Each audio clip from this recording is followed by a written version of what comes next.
শুরু হচ্ছে রেডিও তেহরানের বাংলা সংবাদ। সংবাদ শিরোনাম। নিঃসন্দেহে যে কোনো আগ্রাসনের সুস্পষ্ট ও চূড়ান্ত জবাব দেবে তেহরান, মার্কিন হুমকির প্রতিক্রিয়ায় ইরানের পররাষ্ট্র মন্ত্রণালয়ের মুখপাত্র। ট্রাম্প ইয়েমেনের বিরুদ্ধে হামলা চালিয়ে একটি অপরিকল্পিত জুয়া খেলেছেন, আইআরজিসির সাবেক প্রধান কমান্ডারের এক্সপোস্ট।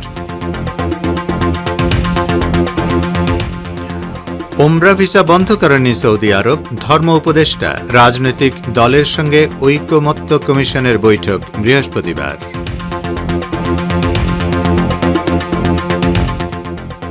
এবং বাংলা লড়তে পারে, বিজেপিকে নিশানা করে মমতা বললেন, এ রাজ্যে মহারাষ্ট্র দিল্লি ফর্মুলা চলবে না।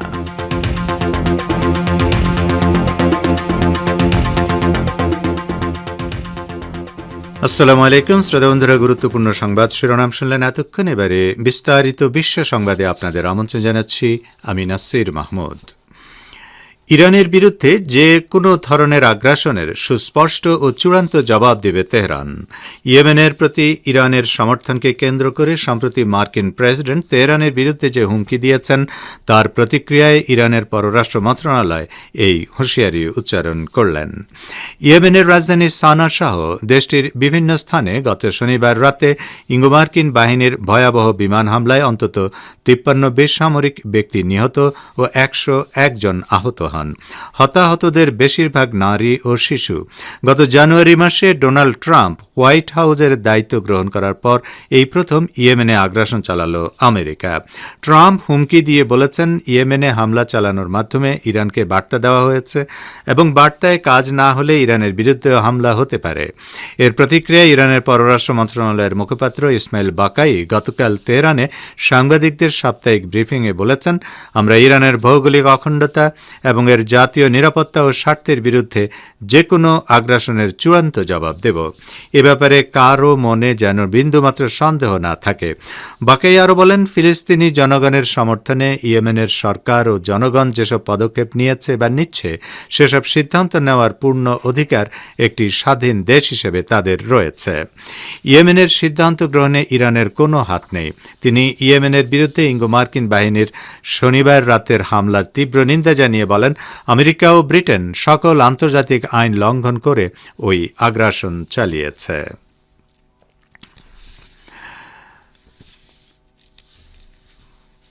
মার্কিন প্রেসিডেন্ট ডোনাল্ড ট্রাম্প ইয়েমেনের বিরুদ্ধে হামলা চালিয়ে একটি অপরিকল্পিত জুয়া খেলেছেন বলে মন্তব্য করেছেন ইরানের একজন সামরিক কমান্ডার। ইরানের ইসলামী বিপ্লবী গার্ড বাহিনী বা আইআরজিসির সাবেক প্রধান কমান্ডার মোহসেন রেজাই নিজের এক্স অ্যাকাউন্টে প্রকাশিত এক পোস্টে এই মন্তব্য করেন। তিনি বর্তমানে ইরানের প্রভাবশালী নীতি নির্ধারণী পরিষদের সদস্য। রেজাই তাঁর পোস্টে বলেন, মার্কিন প্রেসিডেন্ট, যিনি নিজেকে শান্তিকামী ও যুদ্ধবিরোধী হিসেবে প্রদর্শন করে এসেছেন, তিনি তার প্রথম অবৈধ ও নিষ্ঠুর যুদ্ধটি ইয়েমেনের বিরুদ্ধে শুরু করেছেন। এরপর রেজাই লিখেছেন, ট্রাম্প ইউক্রেনে কথিত শান্তি প্রতিষ্ঠা করতে পারেননি, কানাডাকে আমেরিকার দখলে আনতে কিংবা পানামা খাল জবরদখল করার পরিকল্পনাও বাস্তবায়ন করতে পারেননি। এসব কাজ বাকি রেখেই তিনি ইয়েমেনের বিরুদ্ধে একটি অপরিকল্পিত জুয়া খেলার সিদ্ধান্ত নিয়েছেন।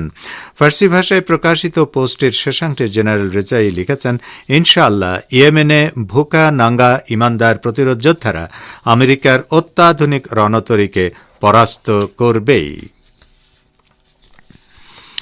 ইয়েমেনের উপর মার্কিন সামরিক আগ্রাসনের বিরুদ্ধে দেশটির রাজধানী সানা সহ সারা দেশে শরণাতীতকালের সবচেয়ে বড় প্রতিবাদ বিক্ষোভ অনুষ্ঠিত হয়েছে।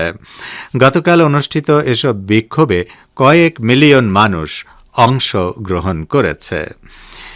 বিক্ষোভকারীরা গণপ্রতিরোধ গড়ে তুলে এবং সামরিক উপায়ে মার্কিন আগ্রাসনের জবাব দেওয়ার অঙ্গীকার ব্যক্ত করেছে। ইয়েমেনের জনপ্রিয় হুথি আনসারুল্লাহ নেতা আব্দুল মালিক আল হুথি রোববার টেলিভিশনে সম্প্রচারিত এক ভাষণে মার্কিন আগ্রাসনের বিরুদ্ধে বিক্ষোভ দেখানোর জন্য জনগণের প্রতি আহ্বান জানানোর পর সোমবার এই বিক্ষোভ অনুষ্ঠিত হল। দেশব্যাপী অনুষ্ঠিত বিক্ষোভ শেষে প্রকাশিত এক বিবৃতিতে বলা হয়েছে, আমরা আমেরিকার যে কোনো আগ্রাসনের জবাব সামরিক শক্তি শক্তিমত্তা, গণপ্রতিরোধ এবং শত্রুর বিরুদ্ধে অর্থনৈতিক বয়কটের মাধ্যমে প্রদর্শন করব। বিবৃতিতে আরও বলা হয়, আমরা আল্লাহ ছাড়া আর কাউকে ভয় পাই না এবং কারো কাছে মাথা নত করি না। আমরা হামলার জবাব হামলার মাধ্যমে দেব।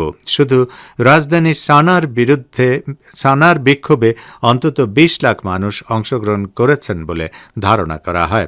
এ সময় বিক্ষোভকারীদের হাতে মার্কিন ও ইসরায়েল বিরোধী বিভিন্ন প্লেকার্ড দেখা যায়। লেবাননের সঙ্গে স্বাক্ষরিত যুদ্ধবিরতি লঙ্ঘন করে ইহুদিবাদী ইসরায়েলি বাহিনী দক্ষিণ লেবাননের নাবাতিয়ে প্রদেশে ড্রোন হামলা চালিয়েছে। ওই পাশবিক হামলায় একজন নিহত ও অপর ৩ জন গুরুতর আহত হয়েছেন। লেবাননের সরকারি বার্তা সংস্থা জানিয়েছে, একটি ইসরায়েলি ড্রোন প্রদেশের ইয়োহমোর আশশাফিক শহরের হাই আল বাইদার সড়কে ২ জন যাত্রীবাহী চলন্ত মোটরসাইকেলে গাইডেড ক্ষেপণাস্ত্র নিক্ষেপ করে। ক্ষেপণাস্ত্রটি সরাসরি মোটরসাইকেলটিতে আঘাত হানে। এ সময় মোটরসাইকেলটির পাশ দিয়ে অতিক্রমকারী একটি মাইক্রোবাসে ওই ক্ষেপণাস্ত্রের অংশবিশেষ আঘাত হানে এবং এটিতে আগুন ধরে যায়। একই হামলায় পার্শ্ববর্তী একটি সুপারমার্কেটেও আগুন ধরে যায়। ইহুদিবাদী ইসরায়েলি বাহিনী পরে এক বিবৃতিতে দাবি করেছে, তারা ইয়োহমোর আশশাফিক এলাকায় তৎপর ২ জন হিজবুল্লাহ যোদ্ধার বিরুদ্ধে ওই আগ্রাসন চালিয়েছে। দক্ষিণ লেবাননে প্রায় ১৪ মাস আগ্রাসন চালানোর পর হিজবুল্লাহর পাল্টা হামলায় পর্যুদস্ত হয়ে ২০২৪ সালের ২৭ নভেম্বর লেবাননের বিরুদ্ধে আগ্রাসন বন্ধ করতে সম্মত হয় তেল আবিব। আপনারা বিশ্ব সংবাদ শুনছেন রেডিও তেহরান থেকে। বাংলাদেশ, ভারত ও মধ্যপ্রাচ্যে শর্টওয়েভ ২৫ মিটার ব্যান্ডে আর বিশ্বজুড়ে ইন্টারনেট ও স্যাটেলাইটে। ধর্ম উপদেষ্টা ডক্টর আফম খালিদ হোসেন জানিয়েছেন, বাংলাদেশি নাগরিকদের জন্য উমরা ভিসা বন্ধ করেনি সৌদি হজ ও উমরা মন্ত্রণালয়। ঢাকায় নিযুক্ত সৌদি রাষ্ট্রদূত এ বিষয়টি ধর্ম সচিবকে নিশ্চিত করেছেন। রাষ্ট্রদূত বাংলাদেশের এজেন্সিগুলোকে বিমান টিকিট ও হোটেল বুকিংয়ের ডকুমেন্ট সহ সৌদি উমরা কোম্পানি বা এজেন্টের মাধ্যমে সেদেশের হজ ও উমরা মন্ত্রণালয়ের সঙ্গে যোগাযোগ করার পরামর্শ দিয়েছেন। মঙ্গলবার দুপুরে সচিবালয়ে ধর্ম বিষয়ক মন্ত্রণালয়ের সম্মেলন কক্ষে প্রেস ব্রিফিংয়ে উপদেষ্টা এসব তথ্য জানান। এদিকে সংস্কার বিষয়ে জাতীয় ঐকমত্য সৃষ্টির লক্ষ্যে রাজনৈতিক দলগুলোর সঙ্গে আলোচনা শুরু হতে যাচ্ছে। জাতীয় ঐকমত্য কমিশনের উদ্যোগে প্রথম পর্যায়ে আগামী ২০ মার্চ বিকেল ৩টায় লিবারেল ডেমোক্রেটিক পার্টি বা এলডিপির সঙ্গে আলোচনার সময়সূচি নির্ধারণ করা হয়েছে। পর্যায়ক্রমে অন্যান্য দলগুলোর সঙ্গেও আলোচনার সময়সূচি ঘোষণা করা হবে। মঙ্গলবার জাতীয় ঐকমত্য কমিশন থেকে পাঠানো এক সংবাদ বিজ্ঞপ্তিতে এ তথ্য জানানো হয়। এদিকে বাংলাদেশ পরিস্থিতি নিয়ে গভীরভাবে উদ্বিগ্ন যুক্তরাষ্ট্র। ভারতের এনডিটিভি ওয়ার্ল্ডকে দেওয়া এক সাক্ষাৎকারে একথা বলেছেন যুক্তরাষ্ট্রের গোয়েন্দা বিষয়ক প্রধান তুলসী গ্যাবার্ড। তার কাছে প্রশ্ন রাখা হয়, ভারতের ঘনিষ্ঠ প্রতিবেশী বাংলাদেশ এবং এই উপমহাদেশের রাজনৈতিক ক্ষেত্রে ব্যাপক পরিবর্তন হয়েছে। দেখা দিয়েছে ভয়াবহ সহিংসতা, সংখ্যালঘুদের উপর হামলারও অনেক রিপোর্ট পাওয়া গেছে। এসব স্থানের পরিস্থিতি নিয়ে যুক্তরাষ্ট্র কি উদ্বিগ্ন? শুধু রাজনৈতিক নয়, সব ক্ষেত্রে স্থিতিশীলতার প্রয়োজন কিনা? জবাবে তুলসী গ্যাবার্ড বলেন, অবশ্যই। দীর্ঘদিন ধরে হিন্দু, বৌদ্ধ, খ্রিস্টান এবং অন্য ধর্মীয় সংখ্যালঘুদের বিরুদ্ধে নিষ্পেষণ, হত্যাকাণ্ড ও নির্যাতন অব্যাহত আছে। যুক্তরাষ্ট্র সরকার, প্রেসিডেন্ট ট্রাম্প ও তার প্রশাসনের কাছে উদ্বেগের কেন্দ্রে আছে এ বিষয়টি। তুলসী গ্যাবার্ড আরও বলেন, প্রেসিডেন্ট ডোনাল্ড ট্রাম্পের অধীনে নতুন মন্ত্রিপরিষদ বাংলাদেশের অন্তর্বর্তী সরকারের সঙ্গে আলোচনা শুরু করেছে। তুলসী গ্যাবার্ড এ সময় ইসলামী খেলাফতের আদর্শ সম্পর্কেও মন্তব্য করেন। তুলসী গ্যাবার্ডের মন্তব্যকে গুরুতর বলেছেন পররাষ্ট্র উপদেষ্টা মোহাম্মদ তৌহিদ হোসেন। মঙ্গলবার পররাষ্ট্র মন্ত্রণালয়ে সাংবাদিকদের তিনি একথা বলেন।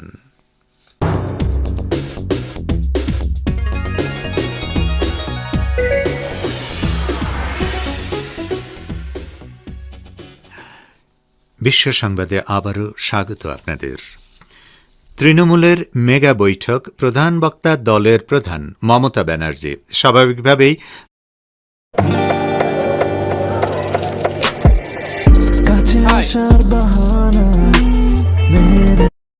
দলের প্রধান মমতা ব্যানার্জি স্বাভাবিকভাবেই দলীয় কর্মীদের দলনেত্রী ভোটের আগে কি বার্তা দেন সেদিকে নজর ছিল সব পক্ষের। একই সঙ্গে নজর ছিল দলীয় কর্মীদের পয়েন্ট ধরে বার্তা দেওয়ার পাশাপাশি সার্বিক পরিস্থিতি নিয়ে আর কি বার্তা দেন মমতা। 1 ঘণ্টা 1 মিনিটের বক্তব্যে তৃণমূল কংগ্রেস সুপ্রিমো বোঝালেন, এই মুহূর্তে প্রধান কাজ বাংলার সংস্কৃতি ঐতিহ্য রক্ষা করা। বললেন, বর্তমান পরিস্থিতিতে রাজ্যে যদি কোনো দল একেবারে তৃণমূলী স্তরে কাজ করছে তা তাঁরই দল তৃণমূল কংগ্রেস। লম্বা বক্তব্যের শুরু থেকে শেষ পর্যন্ত মমতার নিশানায় বারবার উঠে এলো গেরুয়া শিবিরের নাম। শুরুতেই মমতা অভিযোগ করেন, 2024-এ বাংলায় লোকসভা ভোটে 5 আসনে কারচুপি করে হারানো হয়েছে, নইলে 34 আসনে জিততে পারত তৃণমূল। বিজেপির সমালোচনা করে মমতা আরও বলেন, ভোট এলেই বিজেপি ঠিক করে কাকে জেলে ঢোকাতে হবে, কার নামে চার্জশিট দেওয়া হবে, কাকে চোর বলা হবে। মহারাষ্ট্র দিল্লির প্রসঙ্গ টেনে বলেন, বাংলায় ওই ফর্মুলা চলবে না কোনোভাবেই। মমতা বলেন, বাংলায় আমরা ধরব, যোগ্য জবাব দেব, এটা চ্যালেঞ্জ। ফিলিস্তিনের যুদ্ধবিধ্বস্ত গাজা উপত্যকায় ইহুদিবাদী ইসরায়েলের ভয়াবহ বিমান হামলায় নিহতের সংখ্যা 400 ছাড়িয়ে গেছে। গাজা ভিত্তিক ইসলামী প্রতিরোধ আন্দোলন হামাসের সাথে যুদ্ধবিরতি চুক্তির ব্যাপক লঙ্ঘন ঘটিয়ে ইসরায়েল এই হামলা চালায়। এতে যুদ্ধবিরতি মারাত্মকভাবে ঝুঁকির মুখে পড়েছে। ইসরায়েলি বাহিনীর হামলায় যেসব ফিলিস্তিনি শহীদ হয়েছেন তাদের বেশিরভাগই শিশু ও নারী। খবরে বলা হয়েছে, নিহতদের মধ্যে দক্ষিণ গাজার খান ইউনুসে কমপক্ষে 77 জন এবং উত্তর গাজা সিটিতে অন্তত 20 জন রয়েছে। গাজা শহরের কোনো এলাকা হামলা থেকে বাদ পড়েনি। হামলা চালানো হয়েছে আবাসিক কাঠামো, স্কুল এবং শরণার্থী কেন্দ্রগুলোকে লক্ষ্য করেও। আল জাজিরা টেলিভিশন নেটওয়ার্ক জানিয়েছে, গাজার উত্তর পূর্বাঞ্চলীয় অঞ্চলগুলোতে বিস্ফোরণ ঘটেছে, যেখানে ইসরায়েলি গোয়েন্দা বিমান এবং যুদ্ধ বিমানগুলো নিযুক্ত রয়েছে। হামাস এবং ফিলিস্তিনি প্রতিরোধকামী সংগঠনগুলো ইহুদিবাদী ইসরায়েলের বিরুদ্ধে 2023 সালের 7 অক্টোবর অভিযান পরিচালনার পর গাজার বিরুদ্ধে 15 মাসেরও বেশি সময় ধরে ইহুদিবাদী বাহিনী বর্বর গণহত্যা চালায়। তবে দীর্ঘ আলাপ আলোচনার পর দুই পক্ষের মধ্যে গত 19 জানুয়ারি যুদ্ধবিরতি কার্যকর হয়। আবারও ইয়েমেন প্রসঙ্গ। ইয়েমেনের একটি সূত্র ইসরায়েল সরকার এবং মার্কিন যুক্তরাষ্ট্রকে সতর্ক করে দিয়ে বলেছে যে ইয়েমেনের বেদনাদায়ক পাল্টা পদক্ষেপ গ্রহণ এখনও শুরু হয়নি এবং মার্কিন আগ্রাসন অব্যাহত থাকলে তারা সেটা দেখবে। ইরিনার বরাত দিয়ে পার্সিডে জানিয়েছে, ইয়েমেনের একটি সূত্র আল মায়াদিন চ্যানেলকে জানিয়েছে যে শত্রু ইসরায়েলি জাহাজ ছাড়া সমস্ত জাহাজ লোহিত সাগরে ভ্রমণের জন্য নিরাপদ। তো শ্রোতাবন্ধুরা, আমাদের নিউজ ডেস্কে এই ছিল এখনকার মতো সর্বশেষ বিশ্ব সংবাদ। সঙ্গে থাকার জন্য আপনাদের অনেক অনেক ধন্যবাদ।